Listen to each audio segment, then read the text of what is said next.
అందరికీ జైభీం. నేను Rajesh Mahasen. Welcome to Mahasen media. విజయవాడలో జరుగుతున్న గాదే సాయికృష్ణ విషయం మీ అందరికీ తెలుసు. ఆ అబ్బాయిని పోలీస్ స్టేషన్కి తీసుకెళ్లి చంపేశారని ఆ తల్లి ఏడుస్తూ మాట్లాడడం ఖచ్చితంగా ఆంధ్రప్రదేశ్లో ఉన్న ప్రతి ఒక్కరి మనసును కదిలిస్తుంది. అయితే దీన్ని ఇమీడియట్గా వైసీపీ పొలిటికలైజ్ చేయడం కోసం, ఇది ప్రభుత్వం మీద నెట్టేయడానికి వాళ్ళ రాక్షస ప్రయత్నం వాళ్ళు చేస్తున్నారు. గాదే సాయికృష్ణ అనేటువంటి ఒక వ్యక్తిని మే 9వ తారీఖున పోలీసులు పట్టుకెళ్లారు. తరువాత చాలా దారుణం ఏంటంటే అతను చాలా చిత్రహింసలు పెట్టారు. చంపేశారా, ప్రమాదవశాత్తు చనిపోయాడు, అది పోలీసులకు తెలుసు. చంపేశారు. ఒక డెత్ బాడీ ఉంటే ఆ బాడీని తీసుకువెళ్లి పోస్ట్ మార్టం చేస్తే ఎందుకు చనిపోయాడో అర్థమవుతుందనే ఉద్దేశంతో పోలీసులే ఆ డెడ్ బాడీని అతి జాగ్రత్తగా తీసుకువెళ్లారు. కృష్ణలంక శ్మశాన వాటికి తీసుకెళ్లారు. శుభ్రంగా దహనం చేసి బూడి చేసేశారు.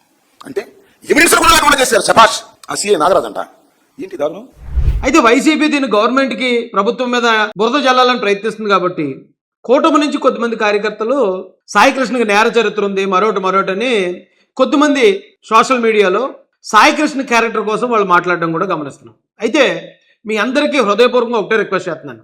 ప్రతిదీ రాజకీయం చేయొద్దు, ప్రతిదీ రాజకీయ పార్టీలకి, ప్రభుత్వానికి అంటకట్టొద్దు. నిజంగా సాయికృష్ణని తీసుకెళ్లి పోలీసు వారు హింసించి కనీసం ఆయన బాడీ కూడా ఇవ్వకుండా ఖననం చేస్తారు అని ఆ తల్లి మరియు వాళ్ళ బంధువులు ఆరోపించిందే నిజమైతే ఖచ్చితంగా దీనికి బాధ్యులైన వాళ్ళు శిక్షించాలి. ఎందుకంటే సాయికృష్ణ మీద జరిగిన ఘటన ఏదైతే ఉందో అది కులపరంగా జరిగింది కాదు. ఎందుకంటే ఈ నేరం ఆరోపింపబడుతున్న సిఐ గారిది, సాయికృష్ణది ఒకటే కులం. అలాగే సాయికృష్ణ ఘటన పార్టీలకు కూడా సంబంధం లేదు. ఎందుకంటే సాయికృష్ణ ఏ పార్టీ కార్యకర్త కాదు. అది కేవలం అక్కడ ఉన్న పోలీసు వారికి, సాయికృష్ణకి మధ్య జరిగిన సంఘటనగా దీన్ని చూసి, ఒకవేళ దీనిలో సాయికృష్ణ నిజంగానే చంపడం జరిగింది, లాకప్లో టార్చర్ చేయడం జరిగింది, ఆయన శవాన్ని తీసుకెళ్లి ఖననం చేయడం జరిగిందంటే కనుక దానికి బాధ్యులైన ప్రతి ఒక్కరి మీద కఠినమైన చర్యలు తీసుకోవాలి. లేదా పోలీసు వారు దీని మీద ఇమీడియట్గా ఎంక్వైరీ చేసి వాస్తవాలు, నిజానిజాలు నిర్ధారించాలని మేము హోంమంత్రి గారిని, అలాగే ఆంధ్రప్రదేశ్ డీజీపీ గారిని కూడా హృదయపూర్వకంగా రిక్వెస్ట్ చేస్తున్నాం. ఇక ఈ విషయంలో వైసీపీ ఎంటర్ అవడానికి, వాళ్ళు ఏమైనా డిమాండ్ చేయడానికి వాళ్ళకి అసలు అర్హత లేదు. ఎందుకంటే గతంలో డైరెక్ట్గా పార్టీ పేరుతో ఎమ్మెల్యేలు, ఎమ్మెల్సీలు, ఎంపీలు, మంత్రులే నేరాలకు పాల్పడ్డ చరిత్ర వాళ్ళది. నేరాలకు పాల్పడిన ఏ ఒక్క నాయకుడి మీద కూడా చర్యలు తీసుకొని చరిత్ర జగన్మోహన్ రెడ్డి గారిది.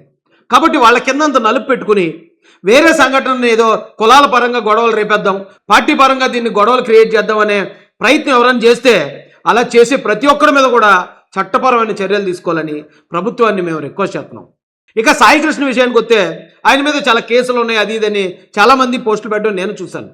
ఆ వయసులో కుర్రోళ్ళు చాలా చోట్ల 2 గ్రూపులుగా ఏర్పడి ఒకళ్ళ మీద ఒకళ్ళు, అలాగే అది సినిమాల ప్రభావం కావచ్చు, లేదా మరొక ప్రభావం కావచ్చు, అది సర్వసాధారణం సిటీస్లో.